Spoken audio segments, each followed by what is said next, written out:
안녕하세요. 캔들피그의 이런저런 시간입니다. 여러분들도 비슷하게 느끼고 있을 수도 있는데 최근 몇 년 들어서 좌파냐 우파냐 하면서 정치 이념을 중심으로 국민 간 갈등이 상당히 심각하다는 그런 느낌을 개인적으로는 많이 받는데요. 그게 아니라 사실 과거에도 지금처럼 똑같았는데 SNS가 발달하면서 체감하는 빈도가 높아져서 그렇게 느끼는 걸 수도 있을 것 같습니다. 어쨌든 딱 잘라서 말하기 어렵긴 한데 제가 주변 지인들을 통해서 느끼는 바로는 좌파냐 우파냐 하면서 크게 두 분류로 나뉘는 모습이 점점 더 뚜렷해지는 것 같습니다. 오랜만에 친구끼리 술자리 할 때는 어쩌다가 정치 이야기 나오면 금방 패거리가 나눠져서 분위기가 안 좋아지기도 하고요. 분위기를 수습해도 찜찜하게 이어지기도 합니다. 친구 말고 지인들끼리 모이는 자리에서는 정치 이야기가 거의 암묵적으로 금기시되어 있죠. 아마 비슷한 경험을 해보신 분들이 있을 겁니다. 아무튼 좌성향이든 우성향이든 정치색으로 국민들이 두 부류로 나눠진다는 말은 정보 소비자 그룹이 두 가지로 깔끔하게 분류된다는 말도 됩니다. 쉽게 말해서 소비자 입맛이 다양하지가 않고 좌성향이냐 우성향이냐 딱 두 가지니까 정보 생산자 역할을 하는 언론 입장에서는 둘 중에 한 그룹을 찍어서 올인을 하게 되면 장사하기가 편해졌다는 말도 되겠죠. 그래서 그런지 언론이나 방송도 타겟층의 입맛에 맞춰서 정보가 나오다 보니까 편향된 모습을 자주 보이게 되고 특정 뉴스나 신문기사의 편향성에 대한 문제 제기도 자주 일어나고 있습니다. 자꾸 이런 일이 일어나다 보니까 대중들은 언론에게 중립을 지키라는 요구를 더 많이 하게 되고 중립이라는 잣대를 더 많이 들이대고 있는 상황이 요즘 상황이죠. 표면적으로 보면 우리가 언론에 대해서 중립과 객관성을 요구하는 게 당연한 거고 언론이 스스로 중립을 지키는 것 또한 당연한 의무로 보이는데요.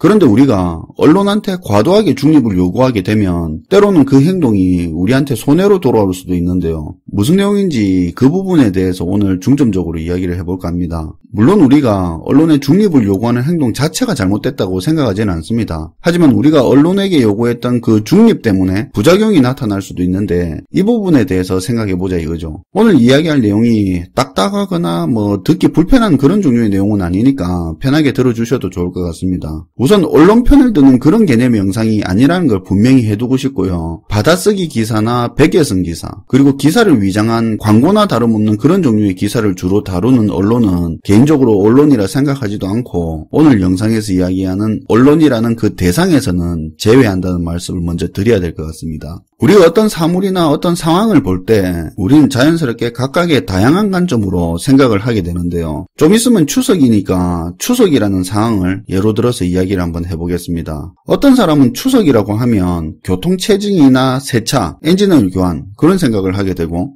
어떤 사람은 친척들이 결혼 취업 물어보는 것 때문에 추석하면 짜증나는 걸로 생각하게 됩니다. 또 누구는 명절 차례를 꼭 지내야 되는지 차라리 그 돈으로 좋은데 외식하고 가족끼리 놀러가면 안 되는지 등등 해서 추석이라는 주제 하나로 다양한 사람들이 다양한 생각을 하게 됩니다. 우리가 당연히 그렇게 생각하듯이 언론 역시도 특정한 사건이나 주제를 가지고 다양하게 생각하는 건 마찬가지인데요. 어차피 언론이라는 것 자체도 개개인이 사람들이 주체가 되는 거니까 마찬가지겠죠. 언론에서도 추석이라는 이슈 하나로 여러 가지 생각의 기사들이 나올 수 있겠죠. 서너 개 제목을 예를 들어보면 이제는 교통정체도 스마트하게 피해간다. 제2의 바캉스 시즌으로 변화하는 명절, 또 명절이 오면 집을 떠나는 취준생들, 명절이 싫어요. 지방별 독특한 차례 음식의 유래 등등해서 추석이라는 단 하나의 사실 하나만으로 기자의 다양한 관점에서 다양한 정보들이 쏟아져 나옵니다. 이렇게 언론도 결국 사람에서 출발하기 때문에 우리처럼 다양한 관점으로 다양하게 상황을 보는 게 당연할 수 있습니다. 일반적으로 기자가 어떤 사건이나 주제를 기사화시키기 위해서는 동기유발이 있어야 되는데요. 쉽게 말해 자기가 대중에게 알려주고 싶고 말하고 싶고 공론화시키고 싶은 내용이라야 동기유발이 돼서 더 양질의 정보가 나올 수 있는 거죠. 그런 과정에서 당연히 기자의 가치관이나 사고, 기자가 생각하는 문제의식은 기사에 반영될 수밖에 없는데요. 기자가 공을 들인 기사일수록 기자의 색깔이 더 묻어날 수밖에 없을 겁니다. 어찌 보면 당연한 이야기죠. 그런데 우리 사회와 대중이 정치적 이념으로 이분화되고 언론에게는 중립을 요구하게 되면서부터 그게 긍정적인 면도 있지만 부작용도 같이 발생하는데요. 중립을 요구하는 게 당연한 건데 왜 문제가 되냐고 생각할 수도 있는데 사실 여러분도 한 번쯤은 생각해 보셨겠지만 중립이라는 게 굉장히 상대적인 개념이라서 기준이 없다는 겁니다. 개개인이 생각하는 중립의 수준도 다를 뿐더러 어떤 것으로부터의 중립인지도 실제로 명확하지가 않은 거죠. 개발이냐 환경 보존이냐의 중립인지 자본 우선이냐 노동 우선이냐 사고에서 중립인지, 원칙과 융통성 사이에서 중립인지, 무엇으로부터의 중립인지도 사실 명확하지가 않다는 겁니다. 보기에 따라서는 마치 정치 이념이 모든 걸 포괄하는 개념 같아 보이기도 하는데 사실 그렇지도 않습니다. 알고 보면 우리가 말하는 정치 이념들이 학문적으로 체계화된 순수한 정치 이념이 아니라 특정 정당들이 자기들 지지 기반을 바탕으로 유리하게 정치하기 위해서 다양하게 짜집기 해놓은 그런 정당 이념들을 우리는 정치 이념처럼 생각하는 경우도 있습니다. 그리고 진보 보수를 주장하는 정당들이 외치는 정책이나 이야기들을 가지고 마치 그게 진보의 이념이나 보수의 이념처럼 착각하는 경우도 많습니다. 이렇게 중립이라는 게 따지고 보면 명확한 기준이 없는데 대중들은 언론에게 중립을 요구하게 되는 거죠. 보통은 정치적 중립을 요구하게 됩니다.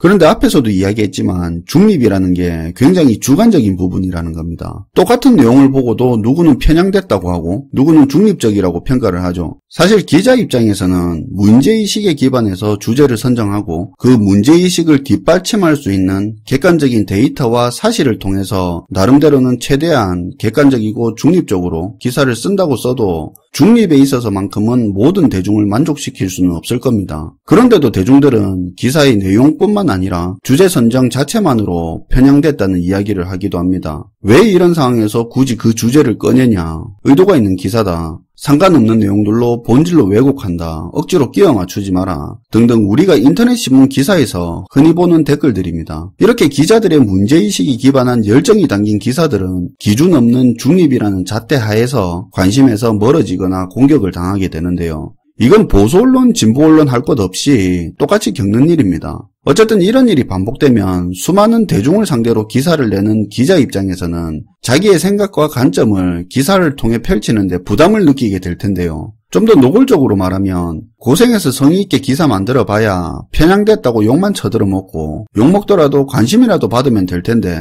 관심도 못 받는다고 그렇게 생각하게 되는 거죠. 이렇게 자연스럽게 다양한 관점에서 사건을 다루던 성의 있는 기사들은 줄어들고 사실만 나열한 영혼 없는 기사가 계속 늘어나기 시작합니다. 사실만 나열했으니까 중립에 대한 문제 제기는 당연히 없을 겁니다. 독자 입장에서는 중립 가지고 깔 건덕지가 없는 거죠. 자기 생각 자체를 이야기 안 했으니까요. 그런데 재미있는 사실은 대중은 중립을 요구는 하면서도 정작 중립적인 기사들은 보지 않는다는 겁니다. 실제로는 자기가 듣고 싶은 해석, 중립보다는 자기 성향에 맞는 그런 메시지를 전달하는 기사를 찾아본다는 거죠. 사실 언론의 역할이고 뭐고 다 좋은데 언론도 어쨌든 돈을 벌어야 유지될 거 아니겠습니까? 돈을 벌려면 조회수가 많이 나와야 되고 조회수가 많이 나오려면 실제로는 중립이 아니라 대중의 입맛에 맞춰야 돈을 벌 수 있는 거죠. 그렇다고 너무 입맛에 맞추다 보면 중립에 대한 문제 제기가 또 나올 겁니다. 언론의 입장에서는 돈도 벌어야 되고 중립도 지켜야 되는 그런 딜레마에 빠지게 되는데요. 그 딜레마를 해결하기 위해서 언론은 대표적으로 이슈에만 집중하거나 기계적 중립을 취하는 두 가지 행동을 하게 되는데 실제로 그 두 가지 행동 때문에 우리도 모르는 사이에 우리가 피해를 입게 되는 겁니다.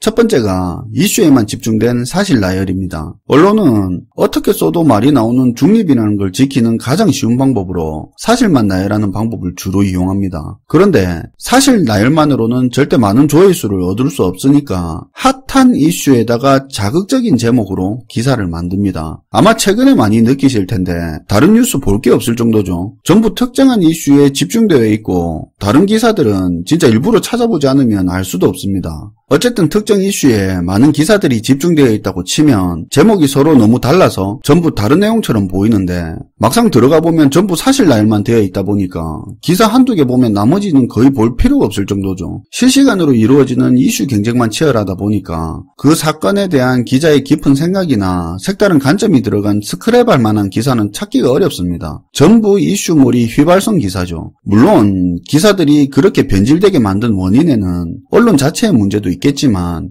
우리가 기자들의 자유로운 생각과 시각을 중립이라는 보이지 않는 족쇄로 채워버린 것도 일부 원인이 되지 않았을까 하는 생각도 듭니다. 그리고 언론이 돈도 벌면서 중립을 지켜야 되는 딜레마를 해결하는 두 번째 방법이 기계적인 중립을 지키는 겁니다.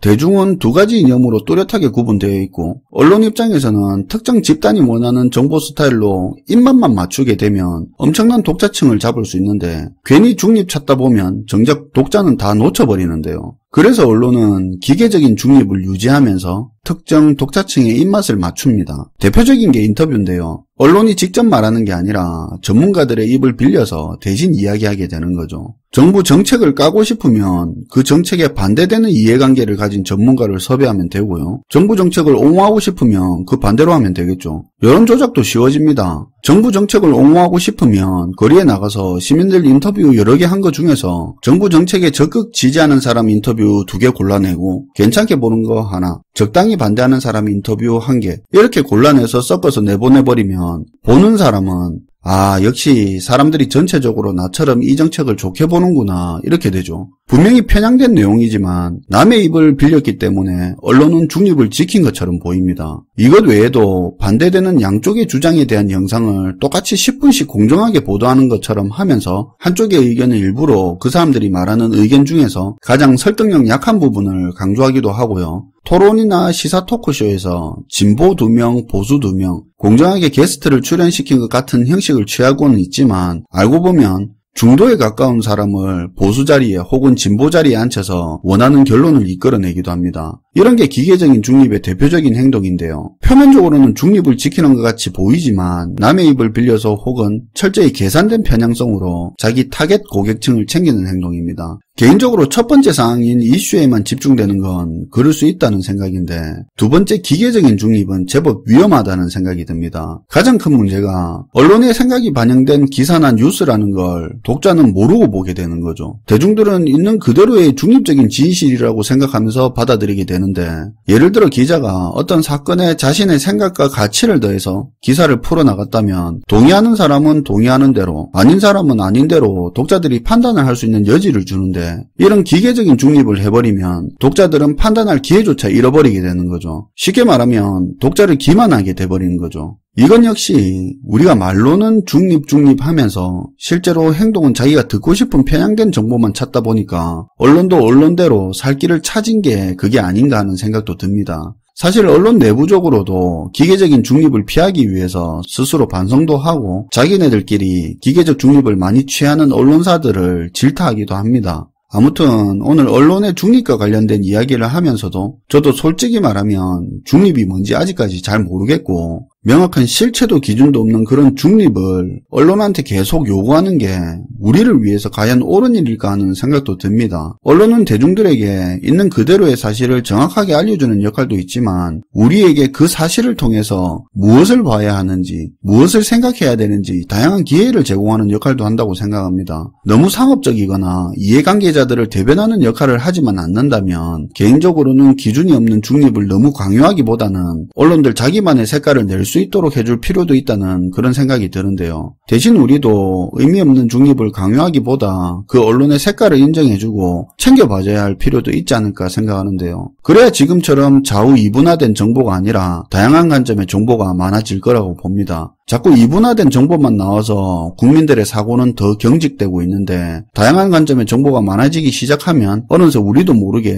좌우 이념으로만 보던 상황들을 이 내용은 이게 본질일 수도 있겠구나 하면서 열린 사고를 하고 있을 수도 있지 않겠습니까? 생각해보면 우리가 말하는 중립이라는 게 자기가 원하는 수준의 중립일 텐데 중립적인 의견을 원한다면 다양한 언론을 통해서 얻은 정보를 바탕으로 자기만의 중립 의견을 만들어보는 것도 좋은 방법이지 않을까 생각을 합니다. 그리고 자기가 싫어하는 언론사의 기사도 챙겨보는 노력도 해보면 좋을 것 같습니다. 정치 섹션에서 거부감이 심하다면 다른 섹션에서부터 시작해도 되는데요. 보다 보면 분명히 각각의 언론사마다 어느 영역에서 강점이 보일 거라고 보는데요. 좌파 언론의 우파 독자 비중이 늘어나고 우파 언론의 좌파 독자 비중이 늘어난다면 언론 역시도 기계적인 중립보다는 독자를 유지하기 위해서라도 스스로 더 노력을 하지 않을까 하는 생각이 듭니다.